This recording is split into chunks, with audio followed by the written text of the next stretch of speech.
ce discours sans le libertinage. Vous en êtes un peu dans votre âme entichée. Et comme je voulais plus de 10 fois prêcher, vous vous attirerez quelques méchantes affaires. Ces gens qui, par une âme à l'intérêt soumise, font de dévotion métier des marchandises et veulent acheter... Le 12 mai 1664, au pavillon de chasse de Versailles, Jean-Baptiste Poquelin, dit Molière, joue pour la première fois le Tartuffe ou l'Hypocrite devant Louis XIV et sa cour. Par de pareils objets, les âmes sont blessées. Et cela fait venir de coupables pensées. Vous êtes donc bien tendre à la tentation. Et la chair sur vos sens fait grande impression. Certes, je ne sais pas quelle chaleur vous monte. Le jeune monarque est aux anges. Il a suggéré à Molière d'écrire cette pièce ridiculisant les dévots pour contrer l'ordre moral que veut lui imposer l'Église catholique. Le ciel défend de vrais certains contentements, mais on trouve avec lui des accommodements.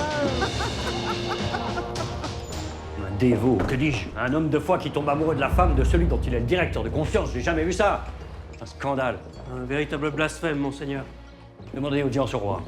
Maintenant, à l'heure de son Sur souper... le champ. Il est grand temps que ce jeune monarque apprenne que la cour n'est pas un terrain de jeu pour tous ceux qui se moquent de notre sainte Église catholique, apostolique et romaine. Montrer les dévots comme de vulgaires pécheurs succombant à la tentation de la chair. Voilà une vérité qui risque fort de déranger, mon cher Molière. Déranger? Mais comment résister à tant de beauté, monsieur le prince? Il est vrai. Comme à chaque fois, vous avez été sublime, Madame Béjart. Et je ne le dois qu'aux mots de cet indomptable auteur, monsieur le prince.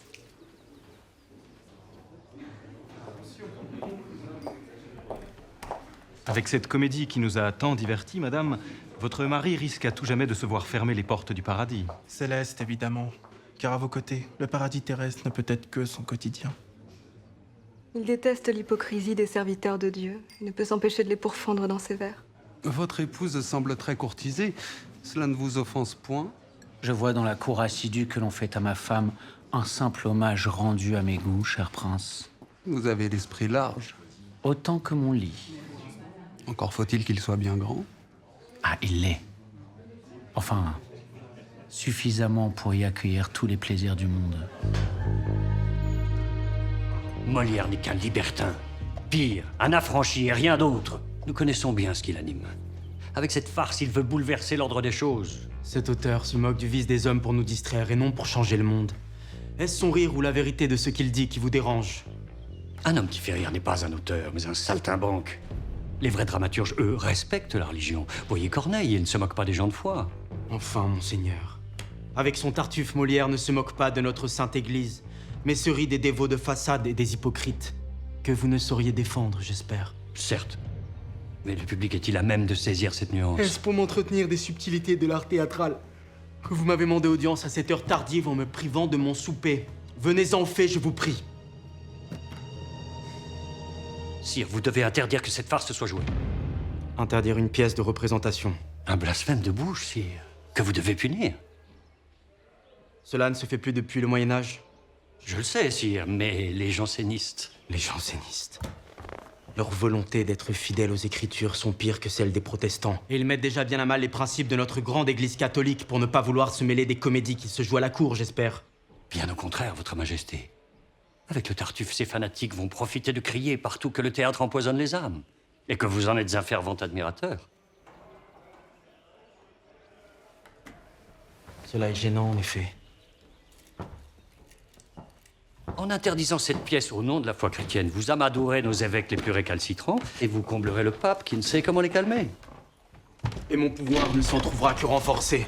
Et vous ferez taire beaucoup de ces gens qui jettent la pierre à votre goût un peu trop prononcé pour la jante féminine.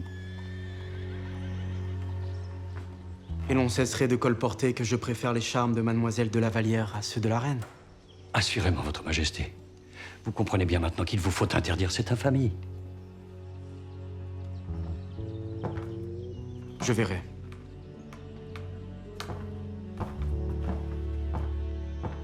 Et tout cela pour quelques plaisanteries d'un comédien. valet. Un larbin.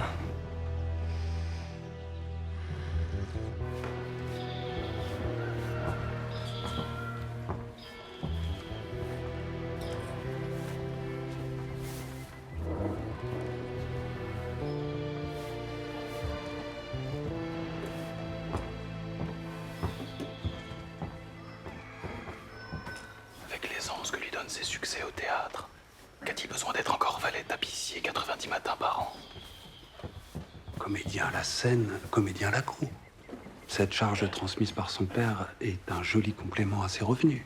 Et un excellent sauf-conduit pour rester proche de l'oreille de notre souverain. Molière est un habile.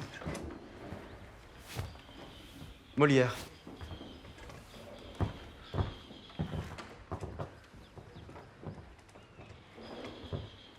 Il me plairait que vous cessiez de représenter votre Tartuffe. Vous vous moquez, Votre Majesté. Nullement.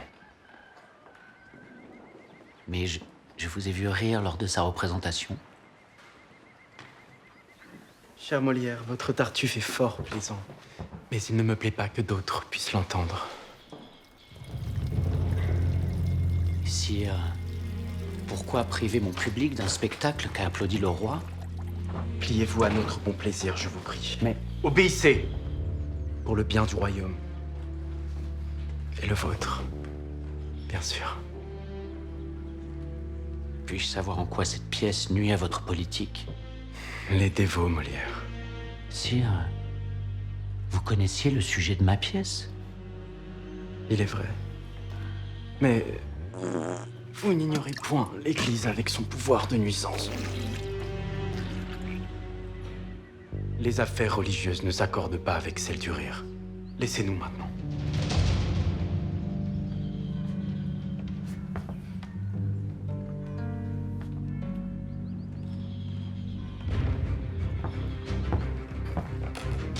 Le pli. Eh bien quoi, le pli? Je veux me le faire prendre. Cela ne me va pas.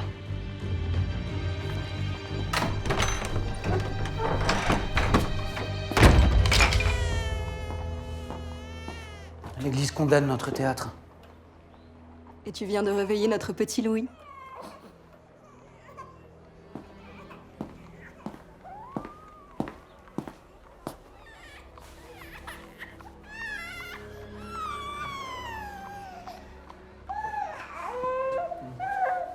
Profite de la pureté de ton rire, mon fils, avant qu'on ne te la retire. Que se passe-t-il, mon amour? Le roi vient d'interdire mon Tartuffe. Cela devait arriver. À force de vouloir tourner les gens en ridicule. Pas toi, Madeleine. Tu sais bien que je me moque de ce qu'ils font et non de ce qu'ils sont. Mais avec suffisamment de détails pour que chacun se reconnaisse. Reviens à la tragédie. C'est un genre noble que personne n'ose contester. Et puis tu as une famille maintenant. Et alors? Personne n'a le droit de décider à ma place de quoi je veux rire. J'élèverai la comédie au rang de la tragédie. Je t'ai connu beaucoup moins présomptueux lorsque nous jouions en province. Oui, mais nous étions jeunes. Et notre troupe n'était pas encore celle de Monsieur, frère unique du roi. Oui, et tu n'avais Dieu que pour moi. Nous étions amants. Il est vrai. Et puis ma fille est devenue une femme. Et tu as succombé à ses charmes. Mon cœur ne peut résister à tout ce qui vient de toi, Madeleine. Touché. Malandrin. Qui fait rire l'esprit se rend maître de l'âme.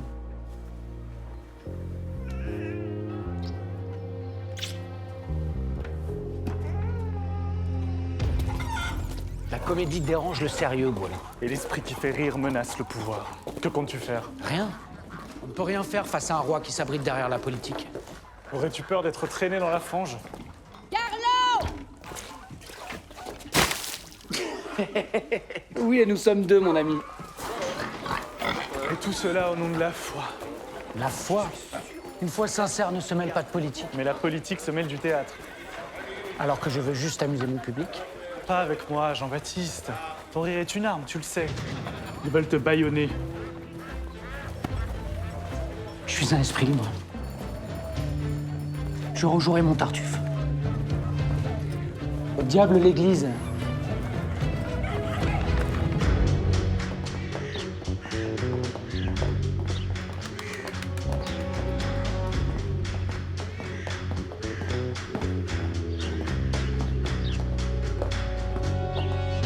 Les comédiens sont tous des débauchés. Et le rire n'est que provocation. Ils s'en servent pour faire la publicité de leurs mœurs dissolues, et cela au sein même de la cour, monseigneur. Je ne serai que trop roulé. Nos jeunes nobles ne songent plus qu'à se divertir et fréquentent davantage les théâtres que nos églises. Il faut museler ces tâtés de Molière. L'interdiction prononcée par notre roi de représenter cette infamie me semble bien faible face à l'audace de ces pervers de Molière. Il est vrai que d'autres ont subi torture et mutilation pour des blasphèmes bien moindres que celui-là. Cet hérétique a commis le crime d'inceste, monseigneur. Sa femme de plus de 20 ans, sa cadette, n'est autre que la fille de son ancienne maîtresse. Certains prétendent même que ce serait la sienne. Ouais.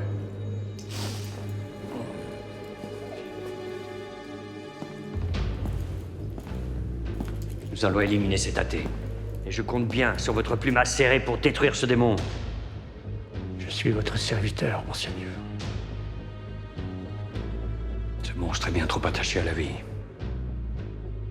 Faites-lui peur. La peur est le meilleur remède au péché. Je ferai en sorte qu'il aille au diable.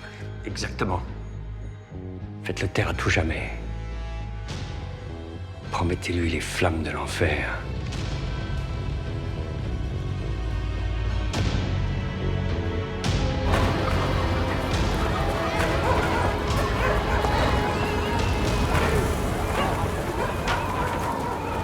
Molière est un homme, ou plutôt un démon vêtu de chair.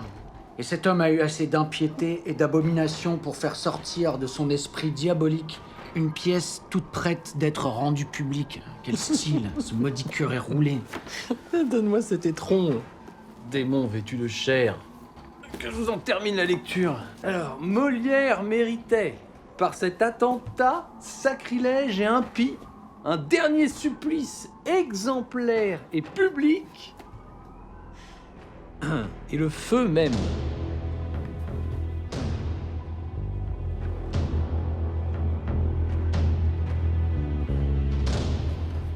Avant-coureur de celui de l'enfer, pour expier un crime si grave de lèse-majesté divine qui va ruiner la religion catholique.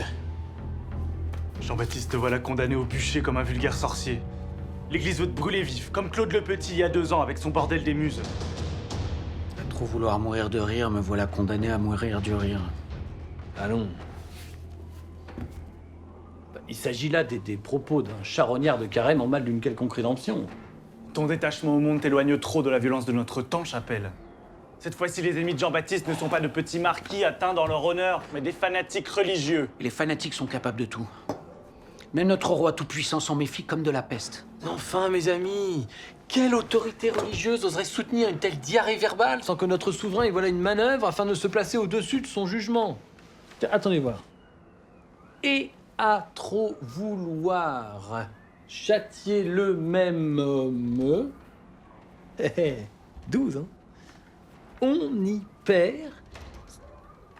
on y perd sa crédibilité, en somme. L'heure n'est pas à ta soi-disant poésie, Claude. Tu oublies que c'est Louis XIV lui-même qui a fait interdire à Molière de représenter son Tartuffe. Et ce dans le seul but de ménager les évêques. De ménager qui? Ces mangeurs de crucifix? Ces mangeurs de crucifix sont partout. Ils veulent faire du pape notre maître à poncer. Tu ne crois pas si bien dire. J'ai entendu que le légat du pontife sera bientôt à Paris. C'est une question de jour. Eh bien, j'irai le rencontrer. Morbleu, mais pour lui dire quoi? Pas pour lui dire, pour lui lire. Lui lire? Mon Tartuffe. Fichu truandaille, tu n'as donc peur de rien. De rien, pas même du pape. Et encore moins de son mignon neveu au vice italien qui lui sert de légat. Oh là là! Et Dieu dans tout ça? Dieu rira de mes farces lorsque je lui présenterai une comédie sur les anges.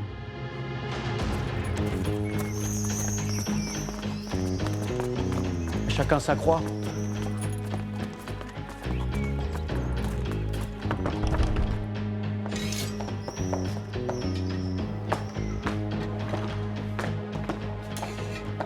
Pensez-vous que je dois attendre encore longtemps son éminence et les gars du pape? Voilà déjà 2 heures que je fais antichambre. Soyez patient, monsieur Molière. Son entrée dans Paris a beaucoup fatigué notre cardinal et vice-légat de sa santé. Pour l'instant, il se repose.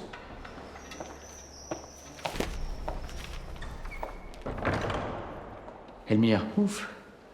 Vous me serrez trop. Tartuffe, c'est par excès de zèle. Il est vrai que cette scène gratte plus qu'on n'ait jamais fait.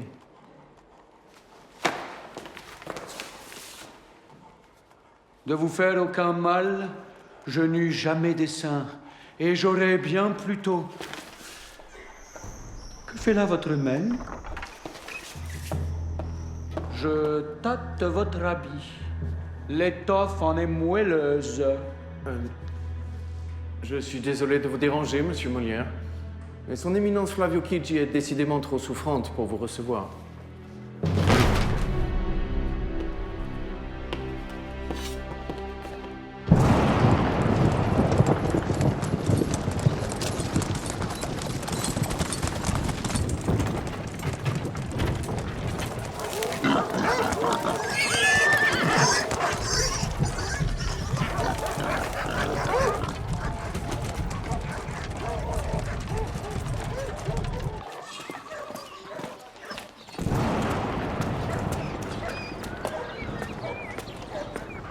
Et vous me certifiez que le légat Flavio Chigi n'a rien trouvé à y redire?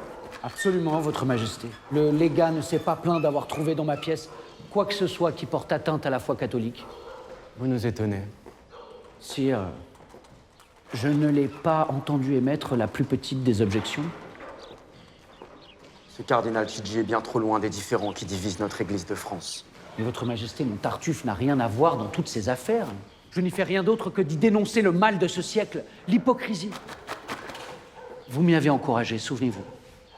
Que vous ayez trop bien entendu mes propos est une chose, Molière. Mais il n'en demeure pas moins que je reste responsable de la paix intérieure de la France. Et votre pièce n'y ramènerait que le désordre. Je vois que les Tartuffes ont eu l'adresse de trouver grâce à vos yeux. Détrompez-vous, mon cher Molière. Pour preuve, puisque le légat Flavio Chigi n'a rien trouvé à y redire, je vous autorise à représenter à nouveau votre Tartuffe, mais en privé seulement, dans les salons des princes du royaume. Vous savez, en ces temps troublés, seuls les esprits éclairés sauront rire de votre Tartuffe sans douter de leur foi.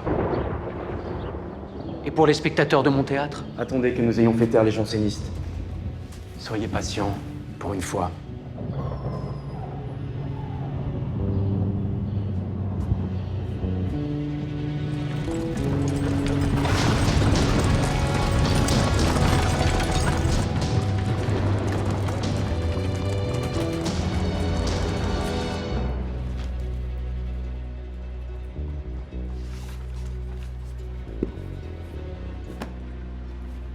Six mois plus tard, le Tartuffe reste toujours interdit de représentation.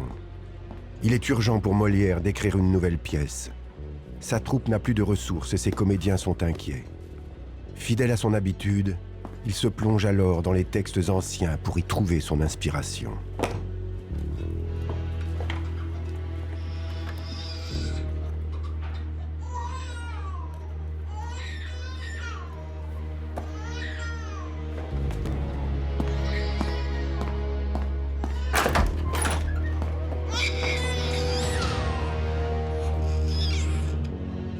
N'ayez crainte, mesdames. Je vous assure, cet enfant va guérir. Alors? Votre fils est victime d'une perturbation aléatoire de ses humeurs. Sa bile jaune, son sang et sa lymphe avaient grandement besoin de retrouver un équilibre. Les saignées que je viens de lui pratiquer vont l'y aider. Cela est-il grave? La science est exacte, mais point infaillible, monsieur Molière. La science ou ceux qui la pratiquent? Croyez en elle. Croyez en moi. Et soyez patient.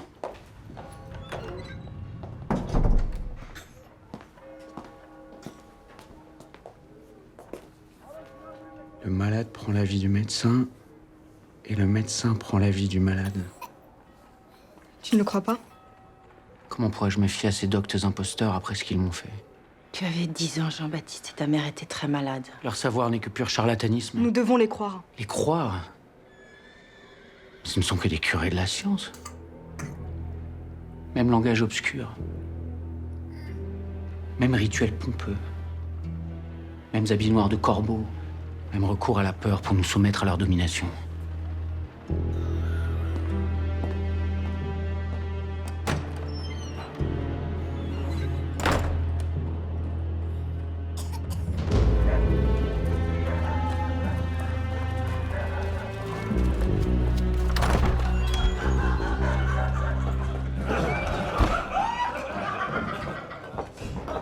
Jean-Baptiste, j'ai refait nos comptes plusieurs fois.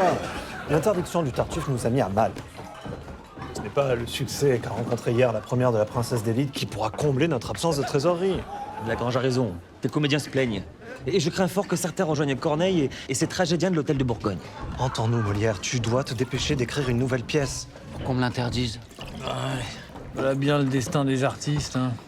Comblé hier et désespéré aujourd'hui. Santé. Santé. Une satire sur les médecins me réjouirait peut-être. Et pourquoi pas plutôt un grand spectacle? Voilà une bonne idée. Les machineries théâtrales d'aujourd'hui permettent de fabuleux effets visuels. Notre public se délecte des divertissements et il boude ces pièces qui donnent à réfléchir. Suffit. Arrêtez de prendre vos spectateurs pour des fouille-pots incapables de rire et de penser dans le même temps. À trop les prendre pour des ânes, vous en faites des sots.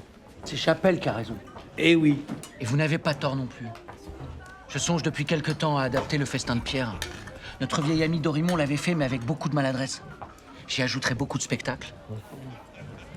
Tout en faisant de mon Don Juan un personnage se raillant de ses soi-disant gens de foi. Comme des médecins. Es-tu sûr que nous devons aussi ridiculiser nos savants docteurs? Il y a peu à en dire, mais tellement à en rire. Certainement, la seule chose qui leur importe est le pouvoir qu'ils ont sur les hommes et les gains qu'ils en retirent. Les gens d'église haïssent déjà nos comédies. Ils sont nos ennemis. Pourquoi faudrait-il encore... Ah mais Dieu! Mais que faut-il entendre de la part d'artistes? Molière aime se railler des gens qu'il mérite et c'est son droit. C'est mon nom de compte à rendre qu'à lui-même. Merci Chapelle, mais plus qu'un droit, c'est un devoir. Notre devoir. Foi de libertin. Santé. Santé. Santé.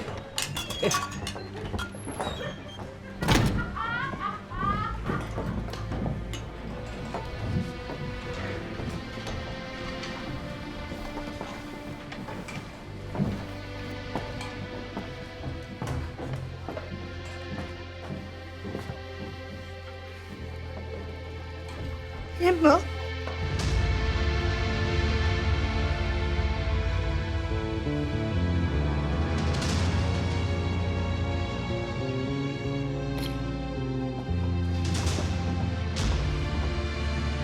Pater noster, ies in celis, sanctificetur nomen tuum, adveniat regnum tuum, fiat voluntas tua, sicut in cielo et in terra.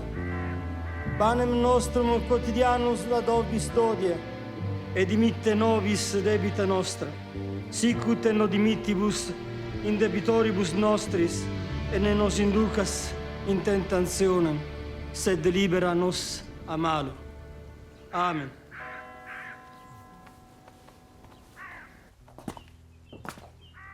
Jean-Baptiste. Jean-Baptiste. Nous savons que tu ne tiens pas à partager ta peine et, en dépit de nos parts sur les recettes, sache que nous sommes prêts à suspendre les représentations. Jamais. Jean-Baptiste, prends le temps qu'il te faut pour vivre ton deuil. C'est hors de question. Le public est roi, et quelle que soit notre peine, nous nous devons de jouer. Notre métier est de travestir nos âmes. Et si je ne suis pas sur scène cet après-midi, jamais plus je ne pourrai remonter.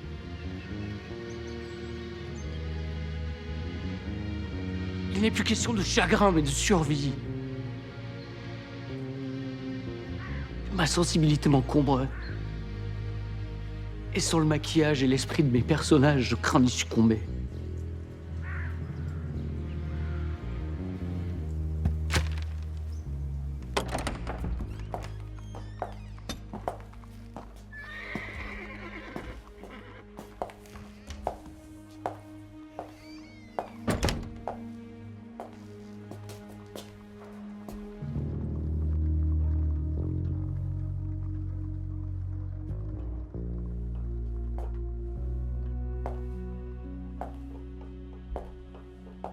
Jean-Baptiste.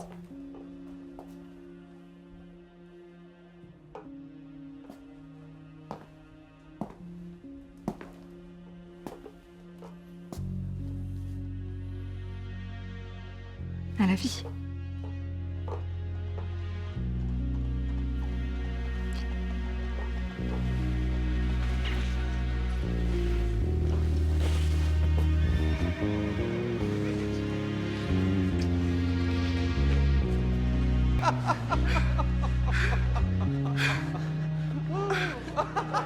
En cette fin d'hiver, Molière, fin stratège, profite de la faveur que lui a accordée le roi pour jouer son Tartuffe dans les châteaux des seigneurs du royaume. Qu'a-t-il besoin pour lui du soin que vous prenez? C'est un homme entre nous, à mener par le nez. De tous nos entretiens, il est pour faire jouer et je l'ai mis au point de voir tout.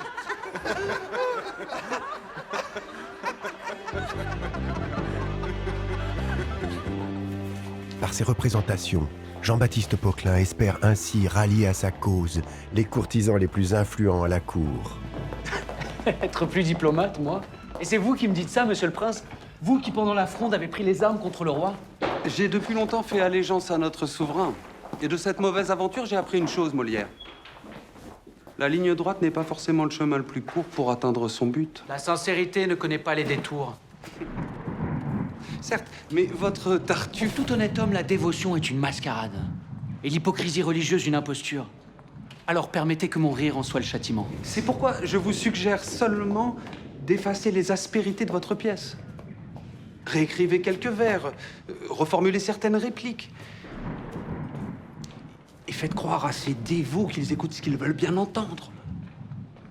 Donnez à Sa Majesté plus d'importance, flattez-le, et le tour sera joué. En somme, pour pourfendre les hypocrites, je dois devenir un des leurs. Écoutez-moi, Molière. Avancez masqué. Et faites croire que vous avez compris la leçon. Votre image me plaît.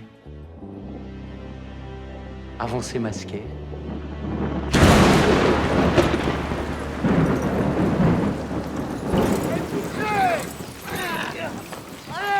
On dit ça que t'en manques.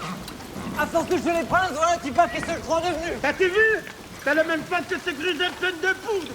1100 livres, tu dis? 1100 livres. La gratification du prince de Condé est le triple de ce qu'il nous donne d'habitude. Eh bien, l'interdiction du Tartuffe en a fait notre meilleure publicité. Et Molière viendra encore se plaindre. Cessez de le blâmer. N'oubliez pas que grâce à lui, nous vivons dans le même luxe que les âmes bien nées. Certes. Poussez les gueux! Mais je me demande pourquoi il s'obstine à vouloir rejouer cette pièce en public. Mais il veut plaire à tout le monde. Et le roi se trompe. Personne ne saura faire taire ce charmant libertin. Un charmant libertin qui n'a pas encore succombé à tes charmes, marquise du Parc. Alors que moi... Toi, tu ne me toucheras jamais. Et cela même, mon ami, si pour moi, l'abstinence est le premier des péchés. Mais prince, il serait peut-être plus facile pour sortir ce carrosse de toute cette merde que vous bougiez votre océan pour en alléger la charge. Et que nous nous retrouvions le cul trempé. Vous rêvez, mon pauvre ami. Sais-tu au moins qui nous sommes? Des saltimbanques. Diantre, tu as devant toi les comédiens de Monsieur Molière. Je connais pas.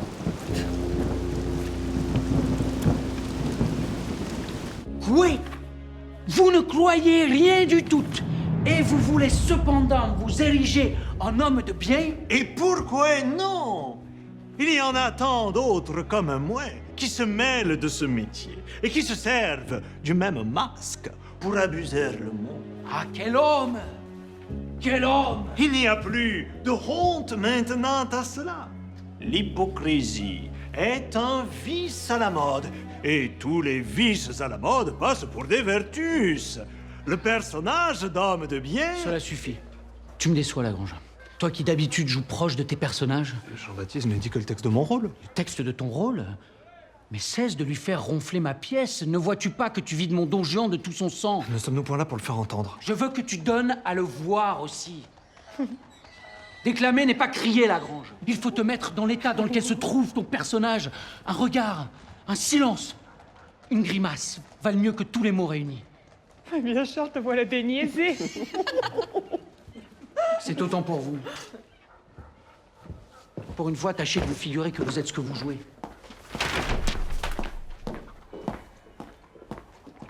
Merci d'être venu nous écouter, mon cher La Fontaine. Alors, qu'en penses-tu?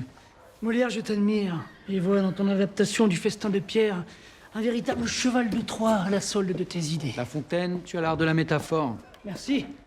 Mais il faudrait être aveugle pour ne pas voir en ton Don Juan un athée libertin qui feint la dévotion pour mieux se vautrer dans les plaisirs de la chair. Cette pièce se doit d'être un hommage inattaquable à notre libre pensée. Cela apprendra au bigot de fustiger mon Tartuffe. Inattaquable parce que cette fois-ci, tu secoues les bénitiers sans que les grenouilles puissent trouver à y redire. Ton Don Juan meurt puni par le feu de l'enfer. Ils en seront ravis. Et son valise Ganarelle a toutes les apparences d'un bon chrétien. Doublé d'un vrai crétin. Crétin, oui. Mais blanc comme plâtre.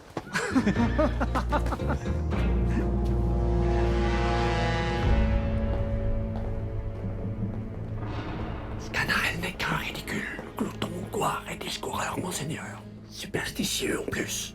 Voilà comment Molière voit les chrétiens. Et de Don Juan, qu'en a-t-il fait? À la différence des pièces de ses confrères, ce maudit tellement qu'en a fait un, comment on dit, un artiste de la séduction, capable des pires mensonges religieux pour arriver à ses fins.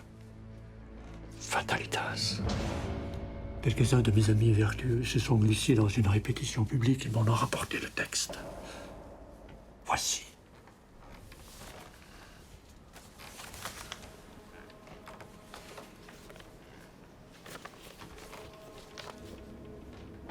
L'interdiction de son Tartuffe ne l'a donc pas calmé. Bien au contraire, monseigneur.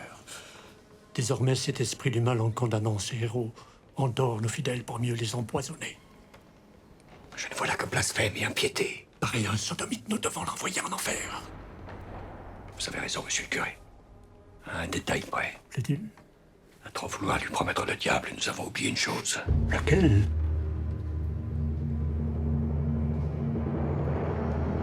Il est le diable.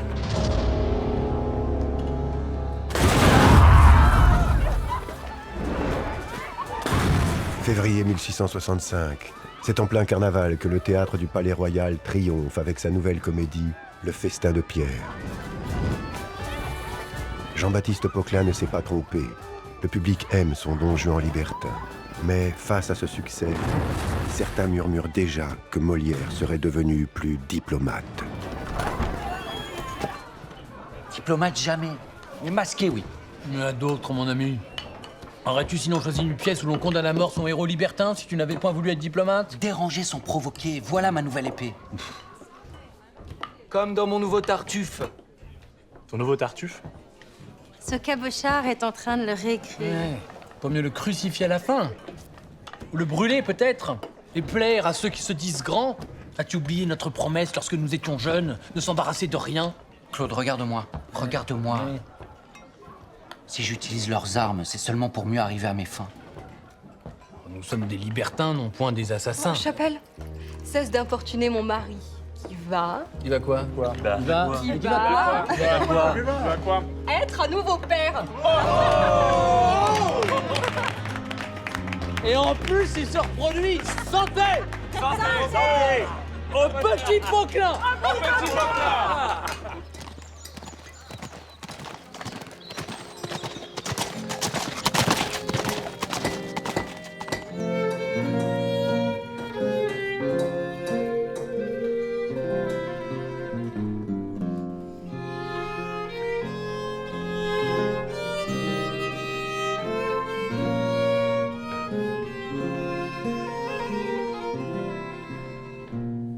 Qu'en pensez-vous, monsieur Molière? Sire, le talent de Monsieur Lully réside dans la subtilité de ses compositions.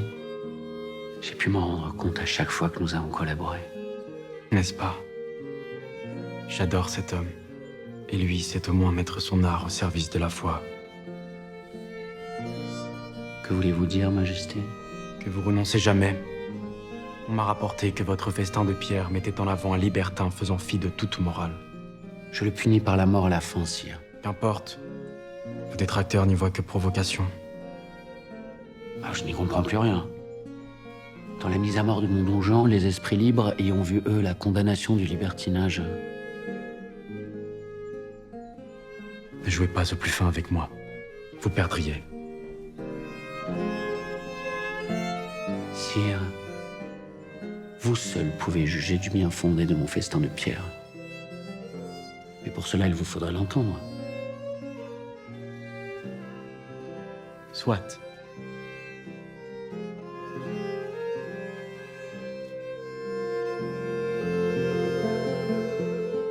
Je veux savoir un peu vos pensées à fond. Est-il possible que vous ne croyez point du tout au ciel?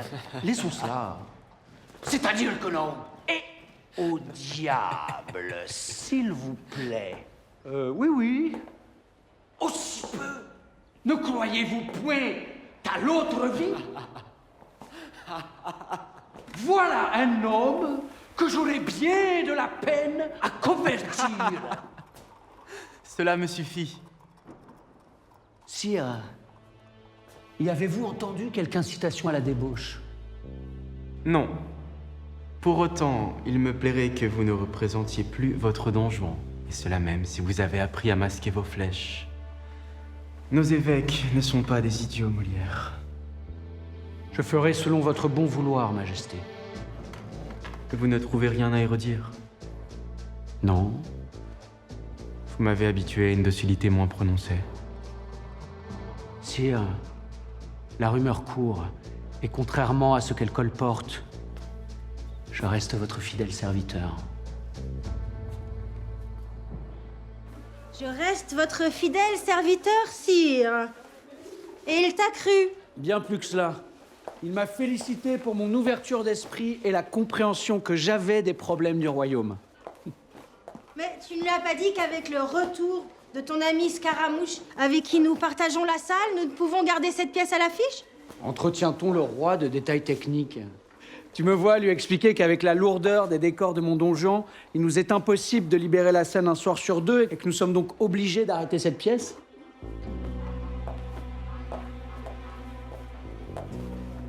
Tu as menti à notre souverain? Omis seulement. Je dois prouver ma bonne volonté au roi, c'était là une merveilleuse occasion. Afin qu'il t'autorise à jouer ton nouveau Tartuffe. Oui. Crois-tu l'emporter à force d'obstination? Madeleine, l'époque dans laquelle nous vivons ne laisse guère de place à nos esprits libres, je ne puis l'accepter. Et on te calomniera encore? C'est le destin de l'artiste, non? Et la meilleure de ses publicités.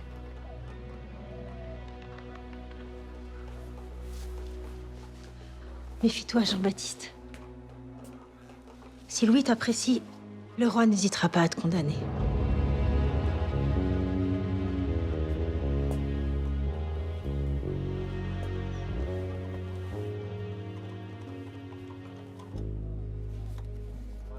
Dorine, qui d'une sainte vie embrasse l'innocence, ne doit point en prôner son nom et sa naissance. Et l'humble procédé de la Le sieur Tibero Fiorelli. Fiorelli! Je vous en prie, monsieur Fiorelli. Mon ami Scaramouche, que me vaut le plaisir? Des problèmes au théâtre? Point du tout. Mais êtes-vous ce pamphlet qui vient juste de paraître? Non, qu'en est-il? Il te concerne. Écoute un peu ce qu'un certain Rochemont écrit sur ton travail. Pire que tout cela, nous y voyons un Molière habillé en Sganarelle, qui se moque de Dieu et du diable, qui souffle le chaud et le froid, qui confond la vertu et le vice, qui pleure et qui rite, qui est hypocrite, homme et démon tout ensemble. Un diable incarné, comme lui-même se définit. Alors? Veux-tu connaître le fond de ma pensée, Scaramouche? Si, dis-moi. Tu es le plus grand acteur de notre temps. Et je t'admire. Mais cette vos messures ne te dérange pas. S'il avait fallu que je m'offusque à chaque fois que l'on m'a craché dessus, il y a bien longtemps que j'aurais délaissé les planches. Et Paris aurait perdu son meilleur comédien français. Un comédien, non. Mais saltimbanque, oui. Molière devrait rentrer en lui-même et considérer qu'il est très dangereux de se jouer à Dieu. Que l'impiété ne demeure jamais impunie. Et que si elle échappe quelquefois au feu de la terre, elle ne peut éviter ceux du ciel. Cette fois, tout est clair. C'est ta personne que l'on vise et non toutes tes idées. Les mauvais esprits ont toujours du venin à répandre. Que comptes-tu faire? Rien. Ce n'est là que l'attaque d'un serpent, mes amours. Te voilà devenu bien docile. Lui répondre serait lui porter bien trop d'intérêt et prendre le risque de souffrir de ses morsures. Mais qui est donc ce Rochemont? Un obscur écrivaillon en mal de notoriété? Oh, certainement pas. Ce texte est trop bien écrit. Tant mieux. Victime il me fait, victime je serai. Voilà de quoi je me plaindrai au roi. Désormais, il ne devra plus choisir entre Dieu et Molière, mais entre Molière et tous ces Rochemont qui intriguent à la cour. Deviendrais-tu opportuniste, mon tendre amour? Si ma réussite est à ce prix, alors oui. Dis-moi, Jean-Baptiste, à regarder de plus près cette diatribe, il me semble reconnaître le lexique et la syntaxe d'un auteur que j'aime beaucoup. Tiens donc. Il me plaît à penser qu'il se pourrait bien que ce soit Molière, ce Rochemont. Jean-Baptiste, est-ce toi qui as rédigé ce pamphlet? Certainement pas, ma douce Armande. Certainement pas.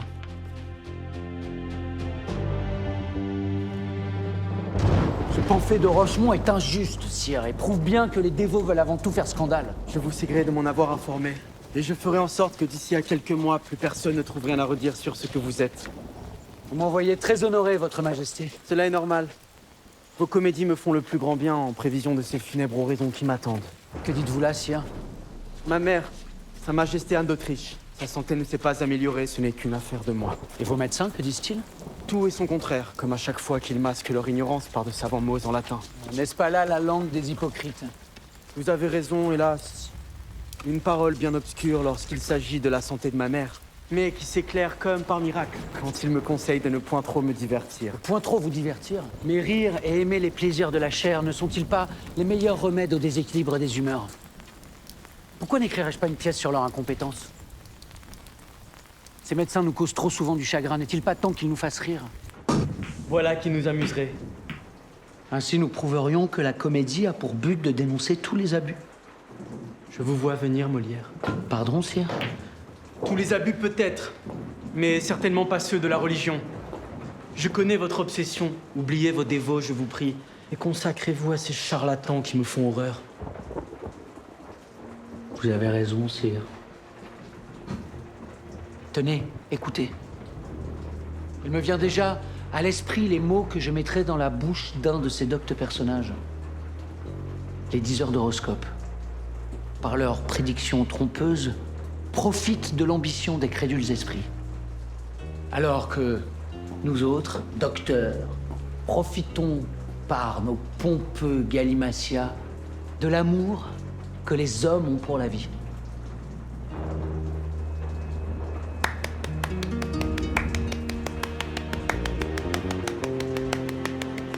Soyons de concert auprès des malades pour nous attribuer les heureux succès de la maladie et rejeter sur la nature toutes les bévues de notre art. Alors, mes amis, que pensez-vous de la parole de nos savants médecins? Ta plume a retrouvé tout son vinaigre, Jean-Baptiste. Faux médecin qui trompe un bon bourgeois avec un docte langage pour mieux en épouser la fille, il fallait y penser. Bravo. Quel en sera le titre? L'amour médecin. Je te reconnais bien là. L'amour comme seul remède à la mélancolie. En lieu et place de leur sacro-sainte médecine. Le savant docteur va apprécier. Les jeunes médecins vivent bien moins longtemps que les vieux ivrognes, Lagrange. Buvons, mes amis. Buvons à cette nouvelle comédie qui, je l'espère, remplira nos caisses. Ne tombe plus jamais malade, Molière. Et sinon, ils te tueront. Et il ne te restera plus que la prière.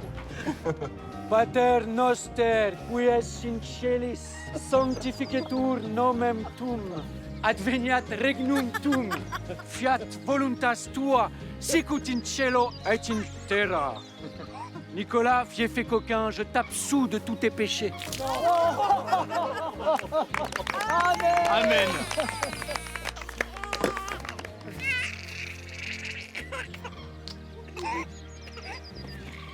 Sorti de Maïf? C'est Charles. Allez, je vous suis. Je t'ai rarement vu aussi joyeux. Est-ce le sacrement du baptême qu'a reçu ta fille qui te met dans cet état ou l'annonce faite par le roi de vous consacrer comme sa troupe personnelle? Devine, mon bon La Fontaine, devine. Comme je partage tes idées sur le spectacle d'un bébé qu'on badigeonne l'huile pareil à un gigot, j'en conclus que l'allocation du roi doit beaucoup plus te réjouir. 6 000 livres par an. 6 000 livres par an? Corbleu! Tu peux être heureux.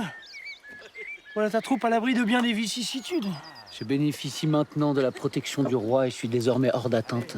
Juste récompense pour tout ce temps que tu donnes à ta cause, au risque d'en oublier les autres. Mais c'est là le chemin de ta réussite. Crois-tu? J'en doute parfois. Et me demande si ce succès auquel j'aspire ne m'éloigne point trop du bonheur. Mais tu veux être maître de ta vie. Cela a un prix? Que tu ne serais pas prêt à payer, non? Certainement pas. Tu vois, passer une partie de mon temps à dormir et l'autre à ne rien faire. Voilà à quoi j'aspire. Voilà bien philosophe, messieurs les auteurs. En fait, Jean-Baptiste, dans sa grande générosité, le roi t'a-t-il au moins entretenu de tes idées fixes, hein? Ton Tartuffe. Non. Mais après ce privilège, je le vois mal rester longtemps sur ses positions. Allez, à moi.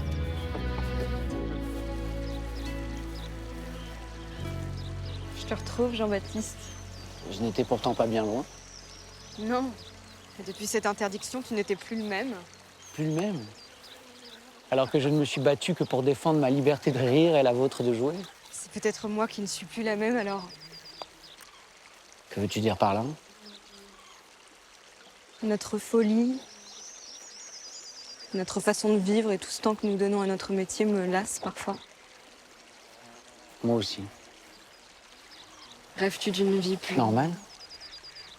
Je te déçois. Pourquoi m'avez-vous aimé, madame? Parce que tu n'es pas comme les autres. Et qu'as-tu ressenti à chaque fois que l'on nous a jugés? Le bonheur d'être différente. Voudrais-tu que je sois un bon mari? Sage, fidèle, prévenant, généreux? Coquin, râleur, indomptable, moqueur, fou, libertin. Voilà comme je t'aime. Car enfin, je trouve qu'il est bien plus aisé de se guinder sur de grands sentiments, de braver envers la fortune, d'accuser les destins et de dire des injures odieux, que d'entrer comme il faut dans le ridicule des hommes et de rendre agréablement sur le théâtre les défauts de tout le monde. La critique de l'école des femmes, scène 6, comédie en un acte du sieur Molière. Tu sais, Armande, la platitude du mariage nuit à l'amour. Alors que l'absence, l'infidélité, la jalousie sont les plus doux ingrédients qui nous éloignent de la mort.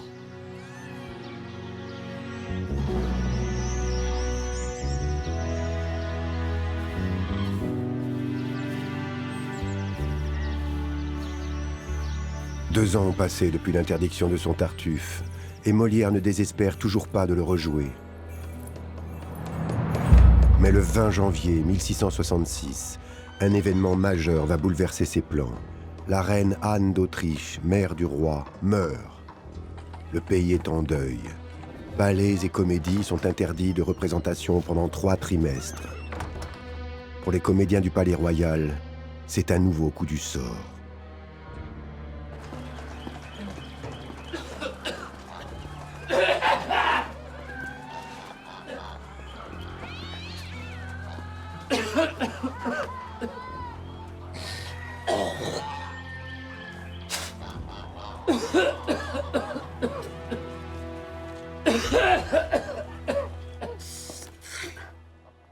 Apparemment, nos pratiques vous amusent moins que notre langage, monsieur Molière.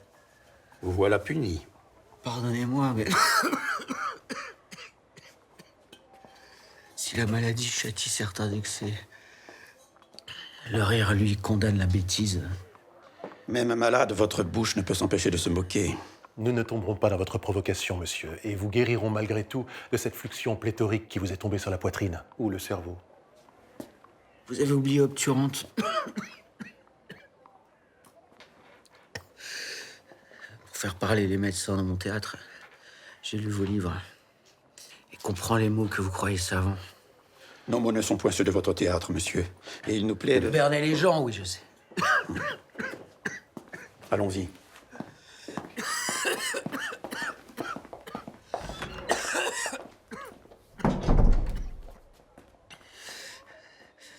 Ces sorciers m'ont ordonné des remèdes que je ne prendrai pas.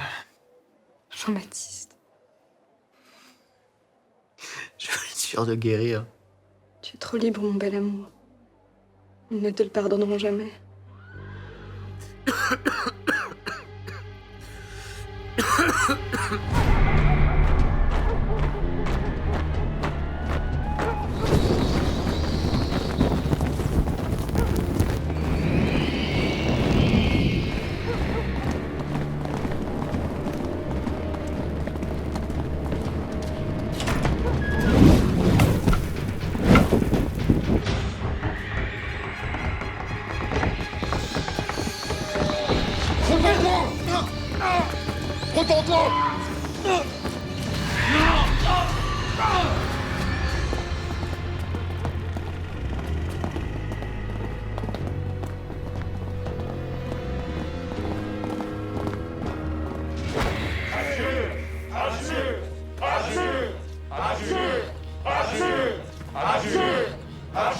Non, non! Non! Non! Non! Non!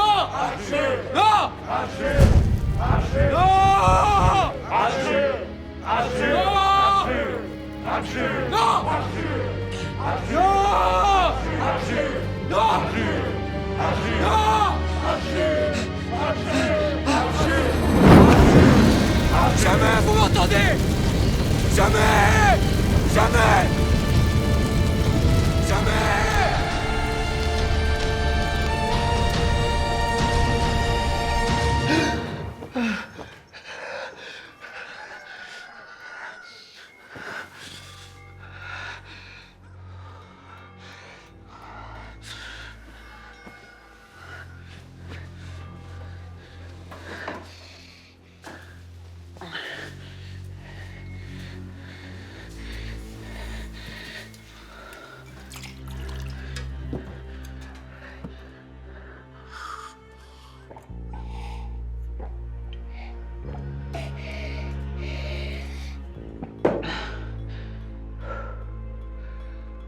De robuste constitution, Molière se remet très vite de sa maladie.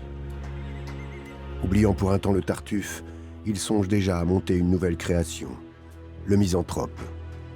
Mais 6 mois plus tard, sa pièce ne trouve pas vraiment son public. C'est un succès mitigé. Pour autant, si l'Église catholique s'en réjouit, l'archevêque Père Fixe n'a pas renoncé à étouffer la parole de Molière. Surtout, soyez aussi intraitable que feu le curé Roulet. Je n'y manquerai pas, monseigneur. Ce rendez-vous avec le premier président d'Amoignon tombe à point nommé. Il est d'une piété remarquable. Vos écrits sur le théâtre, monsieur l'abbé d'Aubignac, seront de bonnes références à ses yeux. Il est vrai que je compte dans ce milieu beaucoup d'amis influents. Non, je ne puis souffrir cette lâche méthode qu'affectent la plupart de vos gens à la mode, et je ne hais rien tant que les contorsions de tous ces grands faiseurs de protestations, ces affables donneurs d'embrassades frivoles, ces obligeants diseurs d'inutiles paroles. Filantes. Et parfois, n'en déplaise à votre austère honneur, il est bon de cacher ce qu'on a dans le cœur. Serait-il à propos et de la bienséance de dire à 1000 gens tout ce que d'eux on pense ? Et quand on a quelqu'un qu'on hait ou qui déplaît, lui doit-on déclarer la chose comme elle est? Certainement. Scaramouche, te voilà bien en avance pour ta représentation.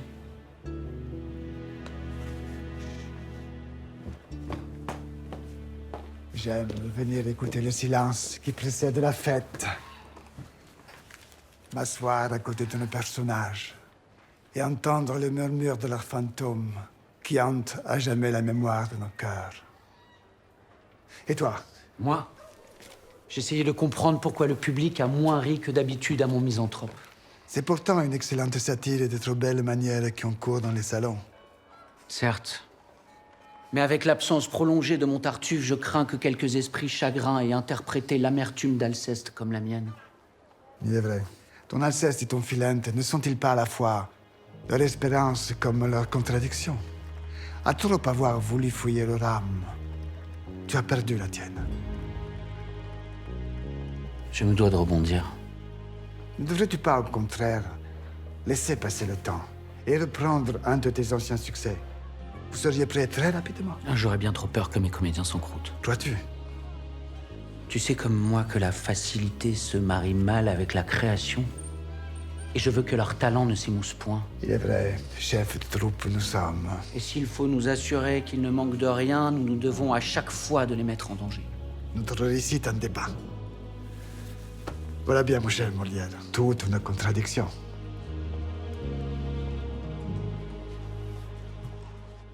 Monseigneur, je vous remercie infiniment d'avoir accepté mon invitation. Il n'est rien, monsieur le Premier Président. Au-delà de l'autorité du roi que vous représentez, je me dois d'apporter des réponses aux interrogations du fervent catholique que vous êtes. Merci. Voyez-vous, après tous les remous et débats qu'a suscité l'interdiction du Tartuffe de Molière, je souhaiterais que vous m'éclairiez plus précisément sur la position exacte de l'Église en ce qui concerne le théâtre. Je vous en prie, monsieur l'abbé d'Aubignac.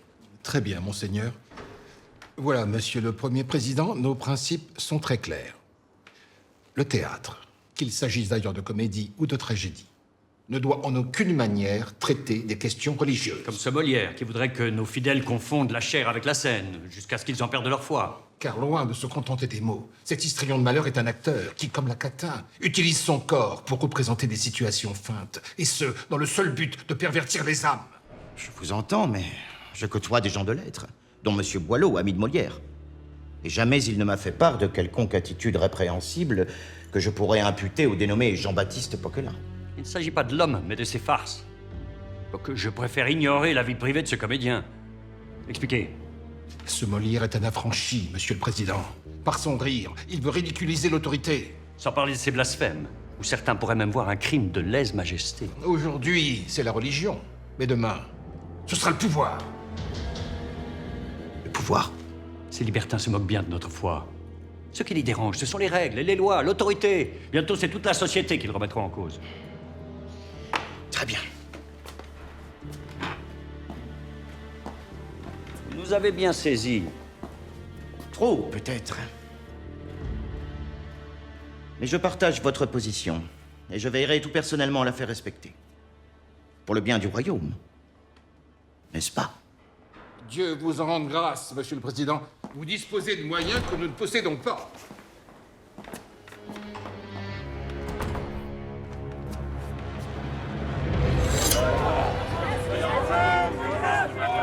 Repends-toi, mécréant! Repends-toi! Sois puni là où tu as péché! Qu'en es-tu de ton futur Tartuffe? J'écris, je raye, je recommence. Je patine, mon ami. Le manque d'inspiration. Non. Mais je crois surtout qu'à force de diplomatie, je me vide de ma sève. C'est Chapelle qui a raison. À trop vouloir être aimé, on oublie qui l'on est. Sois puni par là où tu as péché! Péché!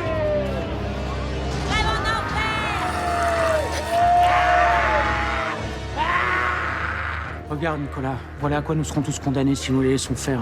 Et tout cela au nom de la morale. La morale, pareil à la pudeur, anéantit l'esprit. C'est ce qu'ils veulent. Eau de vin. Eau de vin. Eau de vin. Eau de vin. Oui, mon bon. Sers-nous un peu de ton eau de vin. Mon ami en a bien besoin. Voilà 3 ans que je lutte. Je suis là de ce combat.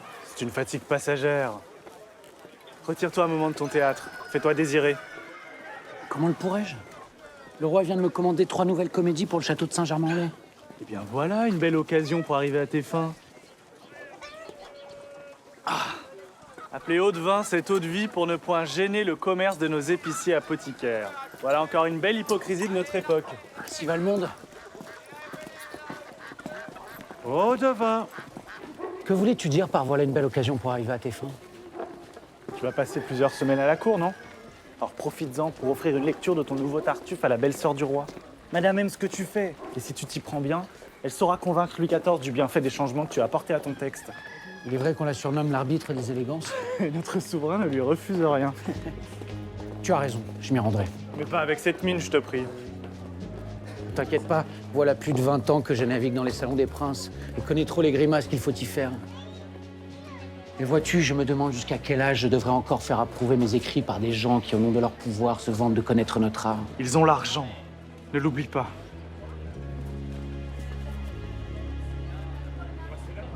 Oui, c'est bien dit. Allons à ses pieds avec joie, nous louer des bontés que son cœur nous déploie. Puis acquittez un peu de ce premier devoir au juste soin d'un autre. Il nous faudra pourvoir. Et, par un doux hymen, couronner en valeur la flamme d'un amant généreuse et sincère.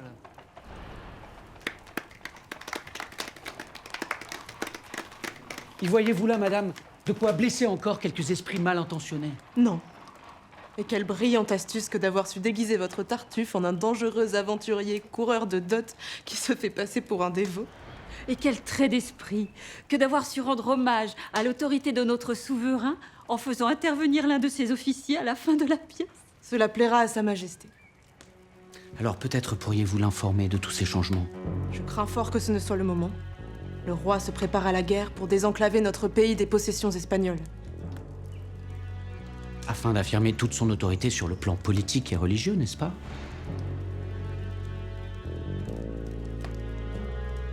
Je vous promets d'intercéder en votre faveur.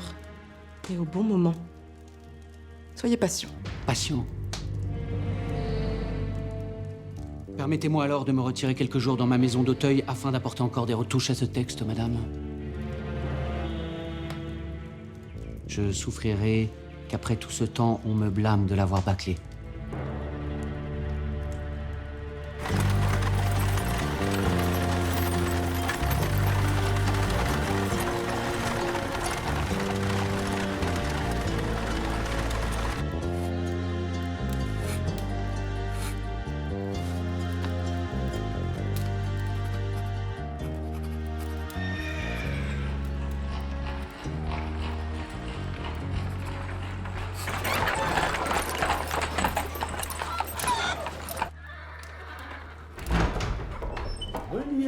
Chapelle, Boileau. Regarde un peu les beaux fruits défendus que nous t'avons ramenés. Avancez, douce Jeanneton. Ne voyez-vous pas que le sang du Seigneur m'accompagne? Au diable Tartuffe! Quelle joie de vous retrouver après tous ces jours de solitude. Mademoiselle Desjardins, quel honneur, chère consoeur. Quelle nouvelle pièce êtes-vous en train de nous concocter? Sommes-nous là pour parler de théâtre? Tu as raison. Et toi, cher Hilaire? N'es-tu point venu pour chanter? Non, mais reste prudent, car c'est bien toi qui pourrais vocaliser de plaisir, Cupidon. Ah, belle réplique! Et vous, mademoiselle, que je n'ai pas le plaisir de connaître, qui êtes-vous? Un ange tombé du ciel, mais vivant de ses charmes. Tu as le plus beau métier du monde. Chapelle m'a dit que votre plume est célèbre à la cour comme au théâtre. Ma plume? Et de laquelle veux-tu parler, bel enfant? Monsieur. Des louanges toutes pures ne mettent point un homme à son aise, il faut y mêler du solide. Et la meilleure façon de louer, c'est de louer avec les mains. Voilà qui est joliment dit. Venez par ici, bel enfant, que l'on vous conte la vie. Molière ne peut aimer qu'un seul corps à la fois. Tandis que nous, Tu me déçois, Boileau. Un penseur tel que toi aurait pu dire même beauté tant soit exquise, rassasie et saoule à la fin. Il me faut d'un et d'autres pain. Diversité, c'est ma devise. ce n'est pas toi, Nicolas, qui leur fera beaucoup de mal. Chapelle. 3 fines lames pour nous rendre hommage. Je ne sais si cela pourrait nous suffire. Si nous n'arrivons à vous suffire, Notre cocher saura vous ravir. Qu'en dis-tu? Parfait. Wow. Chapelle.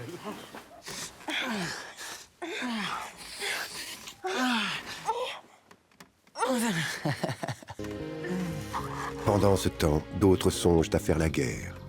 Le 16 mai 1667, Louis XIV, désireux d'asseoir son pouvoir à l'étranger, part pour les Flandres afin d'y livrer combat contre l'Espagne.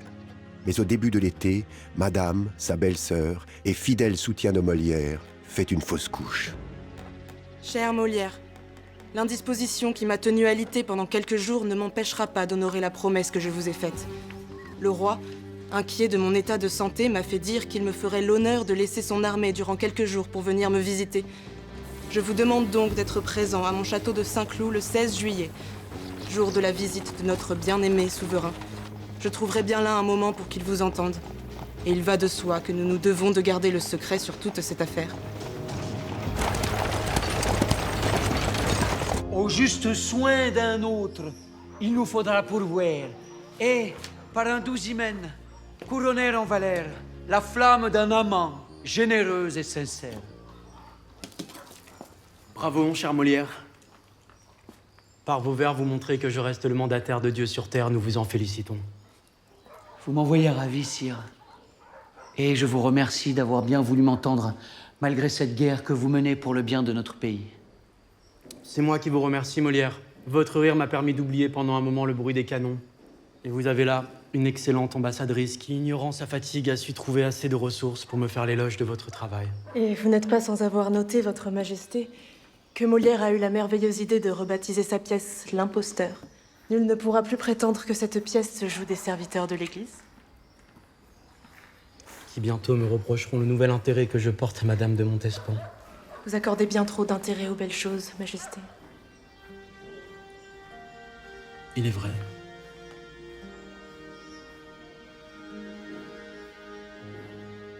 Pardonnez-moi, Votre Majesté, mais tout Paris attend ma pièce avec impatience. Quand pourrais-je la représenter? Mes armées m'attendent, Molière. Mais votre passion me charme, et votre franchise me plaît. Cette nouvelle version est fort bien tournée. Je n'y vois rien en ces temps de conflit qui pourrait nous permettre d'y trouver à redire.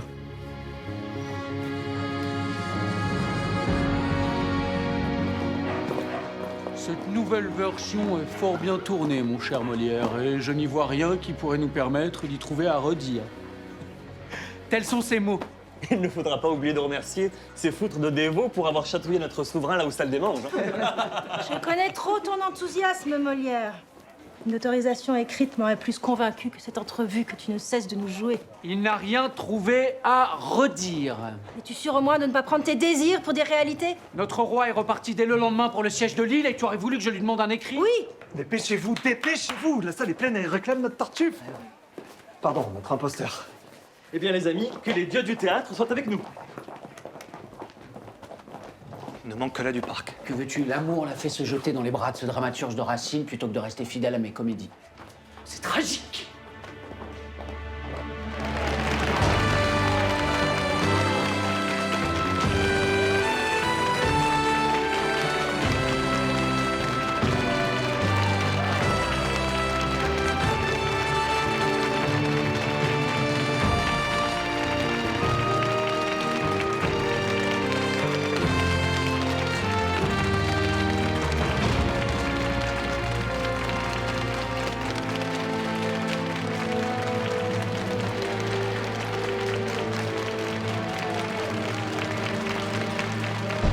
Ce fourbe a profité de l'absence de notre souverain parti à la guerre pour s'octroyer le droit de jouer son Tartuffe, qui lui avait interdit.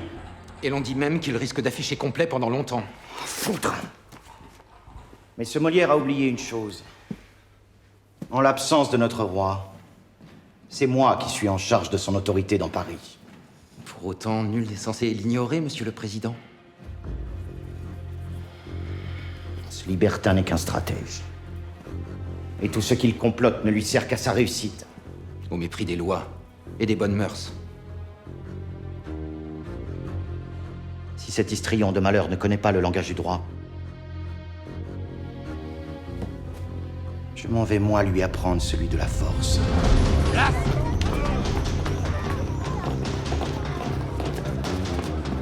Arrachez-moi ces publicités et empêchez quiconque d'entrer.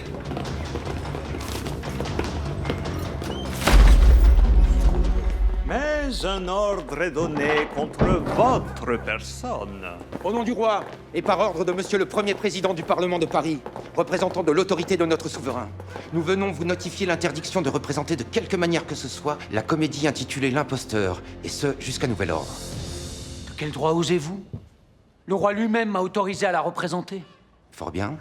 Et avez-vous quelque écrit attestant ce que vous déclarez? Ou bien dois-je me fier à la parole d'un saltimbanque? Écoute-moi bien, maudit corbeau, je te dis que le roi m'a donné son accord. Faut-il t'en rebattre 100 fois les oreilles ou te le crier comme 4? Monsieur Molière, cette obstination à nier les faits correspond bien au portrait que l'on m'avait fait de vous. Voulez-vous que je fasse figurer cet acte de rébellion au procès-verbal?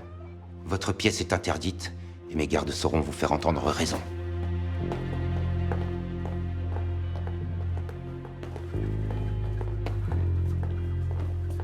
pas là où nous conduit ton obsession. À trop vouloir donner des leçons, nous voilà sans théâtre.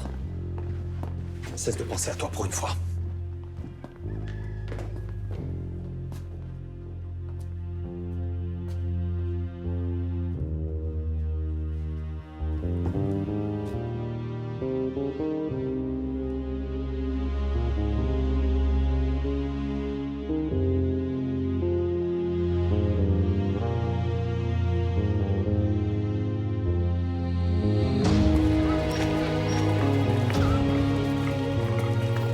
Tu viens?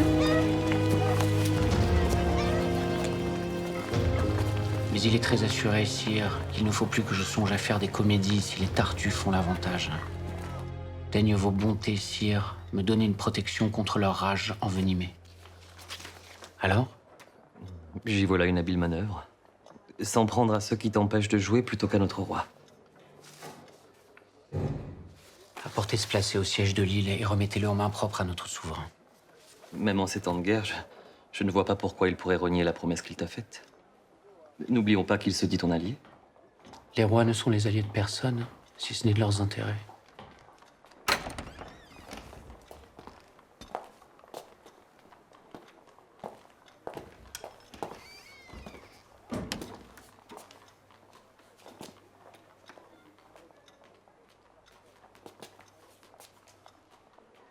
Dis-moi.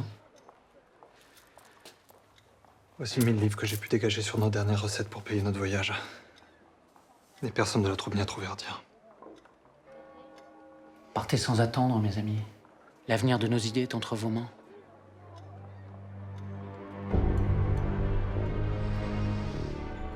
Brûler Molière. Voilà ce qu'écrivait l'abbé Roulet. Et il avait raison. Nous aurions dû l'écouter. Mais à ce que l'on dit, le dénommé Poquelin ne se remet toujours pas de la fermeture de son théâtre. Tant mieux. Et je n'ai pas dit mon dernier mot. Lisez le mandement que je fais placarder en ce moment même sur tous les murs de la capitale. Nous, sachant combien il serait dangereux de souffrir que la véritable piété fût blessée par une représentation si scandaleuse, et que le roi... Allons à l'essentiel.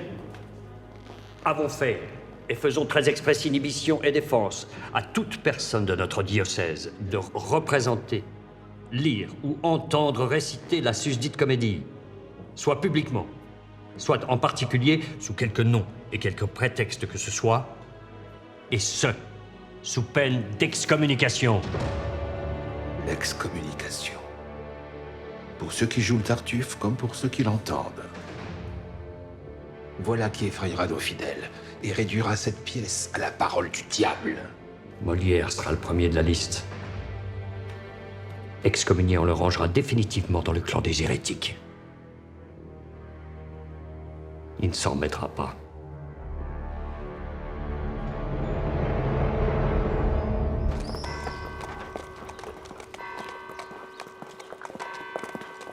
Comment osez-vous, monsieur l'acteur? Pardon? Comment osez-vous passer devant une église? On se connaît? Votre réputation n'est plus à faire, monsieur. Je sais très bien qui vous êtes. Qui je suis? Encore faudrait-il que vous veniez au théâtre. J'ai vu votre farce. Sachez bien que j'en souffre encore. Pensez-vous qu'il est aisé de croire? Dites-moi seulement si vous voyez une once d'hypocrisie dans les yeux de ma nièce qui s'apprête à prendre le voile.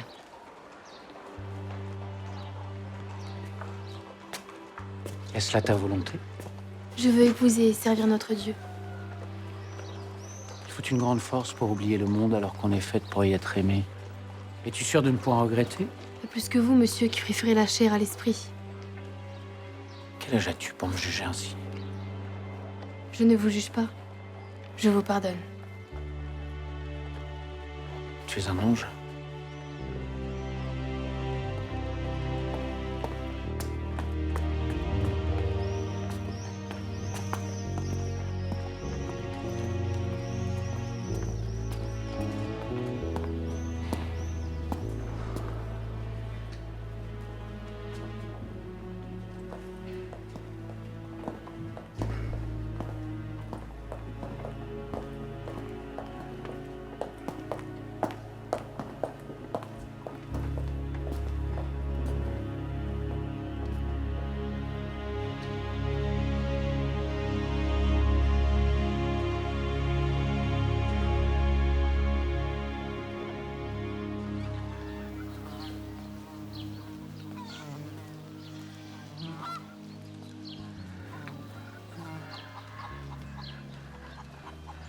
Voilà que ton gredin de père veut nous faire excommunier.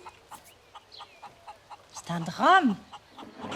Avec le succès que rencontrent nos pièces, c'est tout Paris qui risque d'être frappé d'anathème.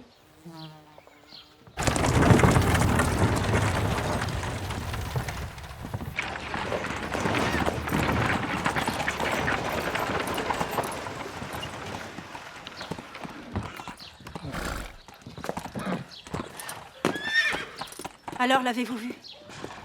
Malheureusement, non. Le roi était bien trop occupé par ses chevauchés autour des fortifications de l'île. A-t-il pu lire au moins le placet de Jean-Baptiste? Ouais, grâce à monsieur son frère qui s'est montré très courtois avec nous. Et alors? Que lui a dit notre souverain? Il faudrait examiner la pièce et que nous la jouerions. Quand? À son retour de la guerre.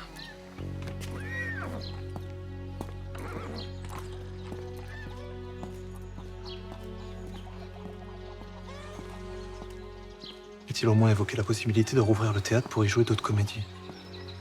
Non.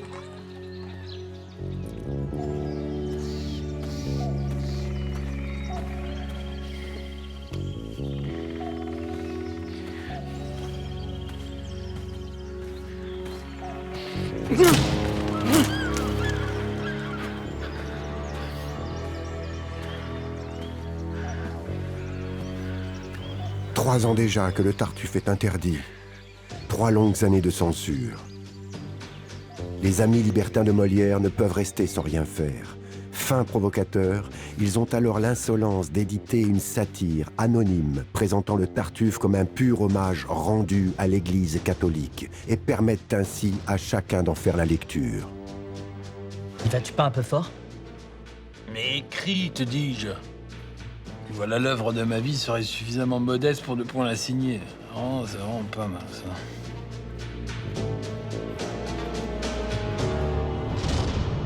Le Tartuffe est l'exemple le plus parfait qu'on ait peut-être jamais proposé en l'honneur de toutes les vertus évangéliques. Il n'y en a que moquerie, monseigneur. En condamnant Molière, nous avons offert une tribune à tous ces amis libertins. Ils font fi de votre mandement, monseigneur, et donnent à tous le loisir de connaître cette maudite pièce, scène par scène. Ah, vous me faites mal! Je suis désolé. Non, pas vous, lui! Ce n'est qu'un libertin. Si, ça, oui. Ne vous laissez pas atteindre, monseigneur. Prévenez mon secrétaire qu'il demande une audience au roi. Il vient juste de gagner la guerre, et tel que je le connais, il sera dans les meilleures dispositions pour nous écouter et agir en conséquence.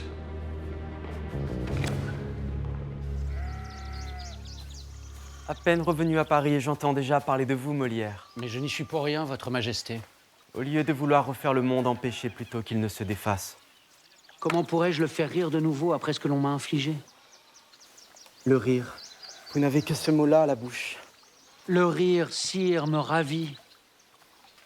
C'est un joli désordre spontané de l'âme. Le désordre est un ennemi de l'État, alors cessez de jouer à l'artiste persécuté et redevenez le grand créateur que nous apprécions, en rouvrant votre théâtre. Sire, je vous sais gré d'avoir fait ôter les gardes qui nous en empêchaient l'entrée, mais je ne sais plus écrire. J'imagine toujours bien le premier vers, mais peine à faire les autres. Vous me décevez, mon cher Molière. Comment un acteur de votre talent peut-il jouer aussi mal le rôle de la victime?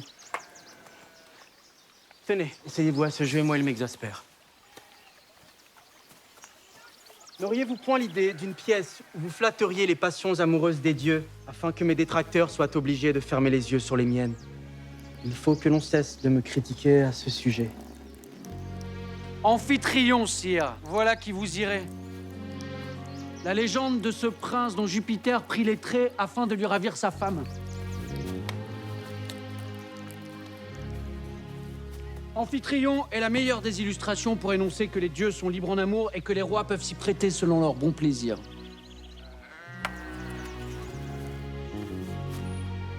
Et l'on y rira?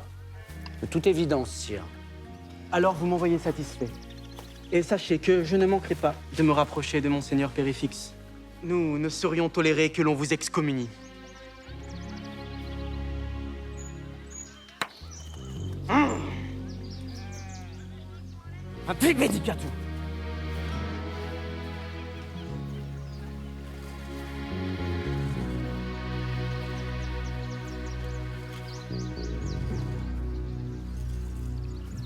En novembre 1667, les ennemis de Molière ne pensent plus au Tartuffe.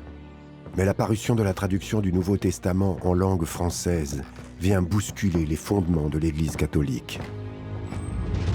C'est une nouvelle provocation des jansénistes, sire. La parole divine doit être transmise en latin et non être accessible à tous, au risque qu'ils s'en accommodent. Nous vous entendons. Quiconque lira cette traduction du Nouveau Testament sera excommunié. Je vous rejoins d'ailleurs pour ne point précipiter l'Église dans le schisme qui la menace.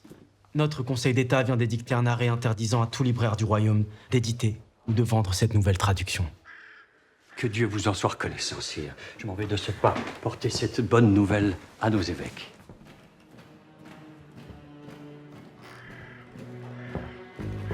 Dites-moi, monseigneur, en excommuniant les lecteurs de cette traduction, tout comme ceux qui apprécient le Tartuffe de Molière, ne craignez-vous point que l'on confonde la parole de Dieu avec celle de ce libertin? Peut-être faudrait-il que vous accordiez une permission de bouche autorisant le Tartuffe à être entendu. Votre Majesté. En privé, bien sûr. Vous avez raison, Votre Majesté. Cela me paraît plus raisonnable, en effet, et selon votre bonne volonté, croyez-moi que je le ferai savoir au plus vite.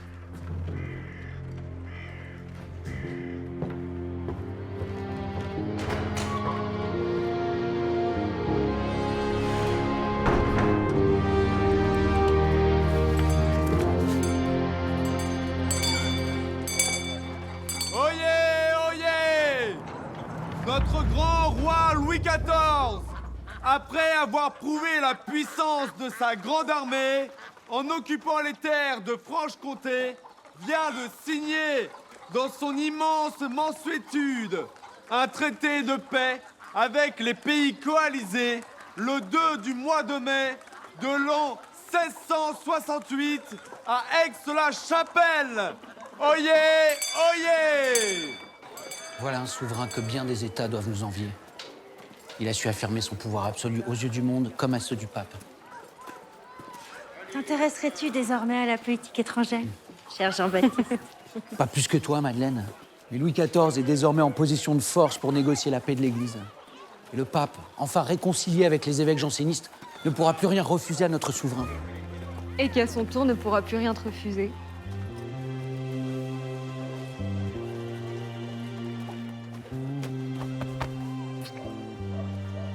Mon maître, aurais-tu une petite pièce pour le petit homme que je suis? Sais-tu que cela fait la 3e fois que l'on nous demande l'aumône depuis ce matin? Charité chrétienne. Va la demander à ton Dieu. Attends. Je te donne cette pièce pour le seul amour qui envahit la peine, l'humanité. Pardonnez-moi, mon prince. Vous avez dû vous tromper, c'est un louis d'or. Tu viens de me faire prince? Je te fais roi.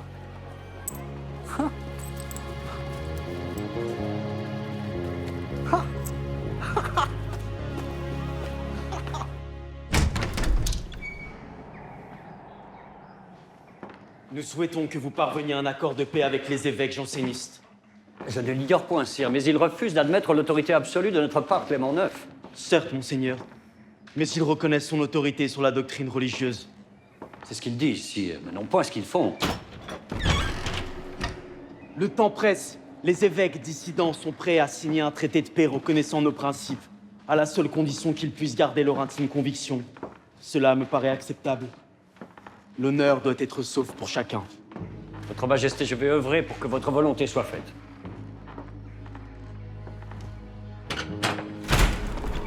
Un dernier mot, monseigneur.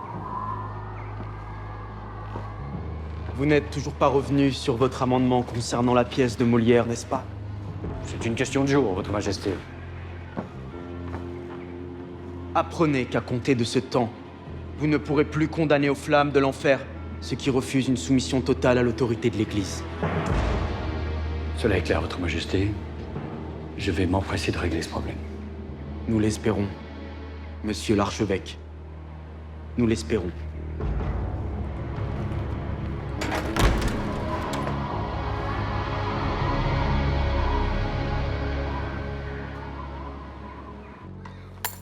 « 68, 1069 et 10 sols.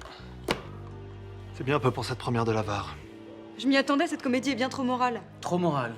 Une comédie qui pourfend les avides de l'argent comme ses créanciers ayant pignon sur rue. Et qui n'ont pas hésité à te jeter en prison lorsque nous débutions. L'avare. Avec un titre pareil, notre public l'aura pris au pied de la lettre et fait l'économie de sa place. C'en est fait. Je n'en puis plus. Je me meurs, je suis mort, je suis enterré. N'y a-t-il personne qui veuille me ressusciter en me rendant mon cher Tartuffe, que dis-je, mon cher argent, ou en m'apprenant qu'il a pris? Faut-il que tu sois porteur d'une bonne nouvelle pour rire ainsi de notre insuccès? Il se peut, mamie. Il se peut que ce que j'ai à vous apprendre vous réjouisse tous autant que moi. Eh bien, qu'attends-tu pour nous la dire? Les amis, le temps est venu de réviser vos classiques. Tu veux encore t'essayer à la tragédie? On cesse de nous faire languir. Le 20 de ce mois, la troupe du Palais Royal est attendue chez le prince de Condé pour y interpréter, en présence de monsieur, frère unique du roi, et de madame, notre chère protectrice, cette pièce impie. Ce florilège d'hérésie, en un mot, Tartuffe, le nôtre, mesdames et messieurs, et cela sans qu'il soit besoin de le déguiser sous le titre de l'imposteur. Et tu la tiens, ta victoire. Mais à quel prix?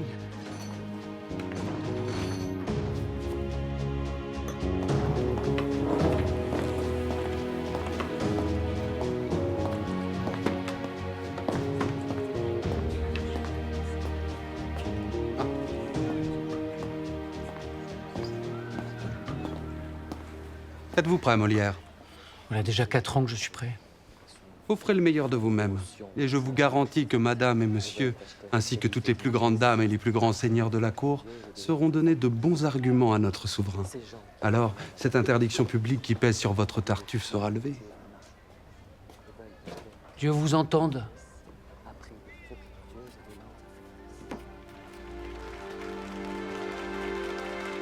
Le 28 octobre 1668, Jean-Baptiste Poquelin voit enfin dans les événements de cette année la chance de rejouer son Tartuffe en public.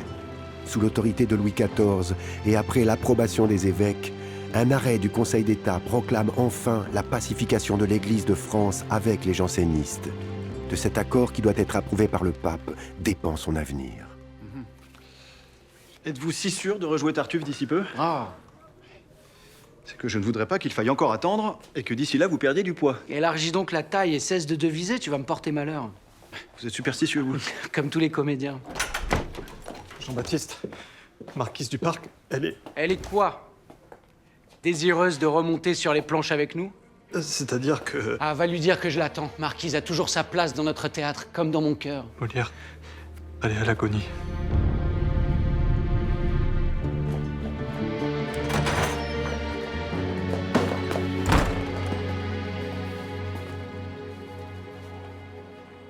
Amen.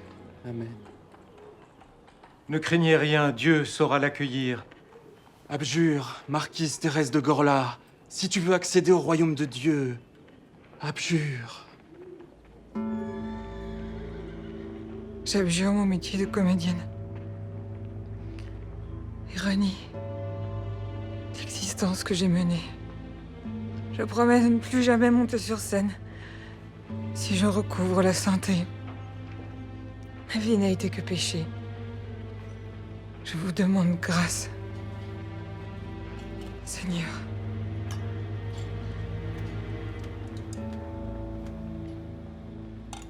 Le malin a quitté son corps. Foutaise! Quand cesserez-vous de nous persécuter? Le paradis ne vous appartient pas!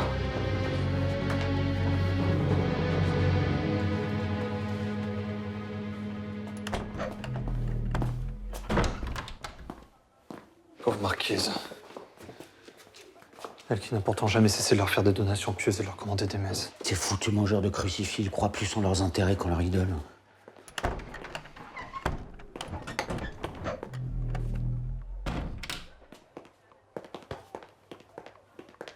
Je crache sur vos rituels. Vous êtes un démon qui refuse d'entendre la parole de Dieu. Ton Dieu, pour que je l'entende, il faudrait qu'il me parle plus clairement. Que votre âme tremble d'effroi le jour du jugement dernier. Cela m'étonnerait. Une âme qui a peur est une âme qui se tait.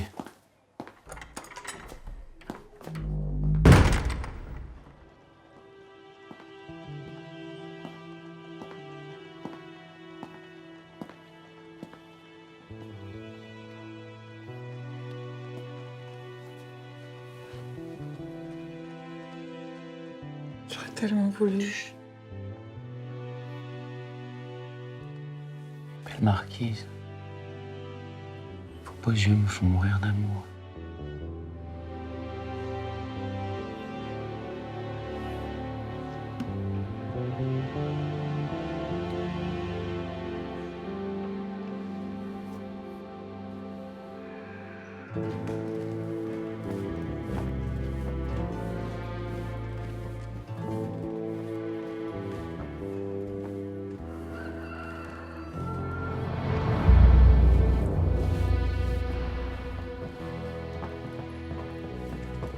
Molière.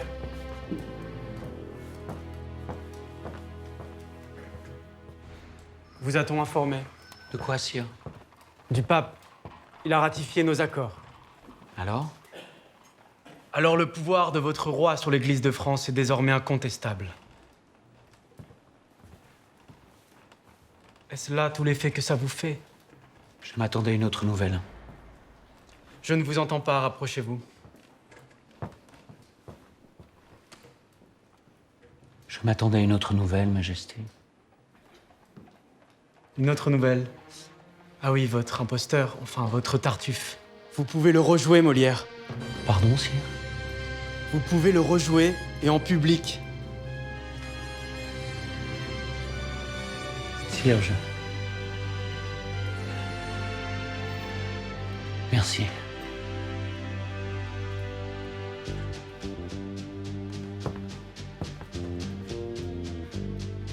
Sire, je ne me sens pas très bien. Auriez-vous l'extrême obligeance d'accepter que je me retire? Je m'attendais à plus d'exubérance, mais soit. Vous êtes tout pâle, retirez-vous, mon cher Molière.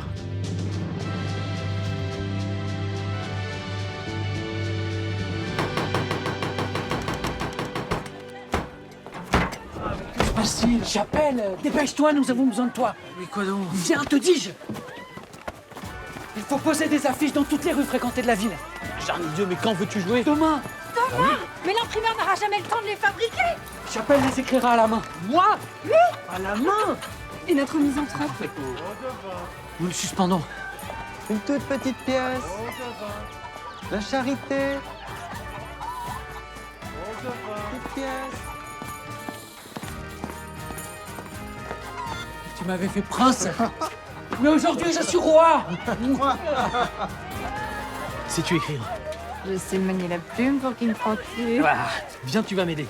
Viens. Une première mardi. Ne devrions-nous pas attendre vendredi plutôt comme de coutume? Après une telle nouvelle, la coutume n'a plus de mise, mon ami. Oyez, oyez, braves gens! Demain, mardi, au théâtre du Palais Royal, le Tartuffe du Sieur Molière!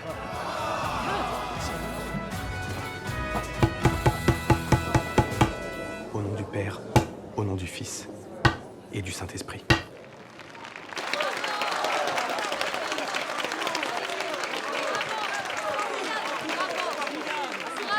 Le 5 février 1669, après 5 ans d'un combat acharné, Molière rejoue enfin son Tartuffe en public. La pièce sera interprétée 24 fois jusqu'à la fermeture annuelle de Pâques. Au grand désespoir de ses ennemis, le tout Paris s'y presse. C'est un triomphe. Libre penseur, Molière n'a jamais cessé de lutter pour délivrer l'homme de la morale religieuse. Molière rêvait d'une société plus libre, d'une société où l'on pourrait rire de tout. Mais aujourd'hui, que dirait-il? Je te dis toujours la même chose parce que c'est toujours la même chose. Et si ce n'était pas toujours la même chose, je ne te dirais pas toujours la même chose. Don Juan, acte 2, scène 1.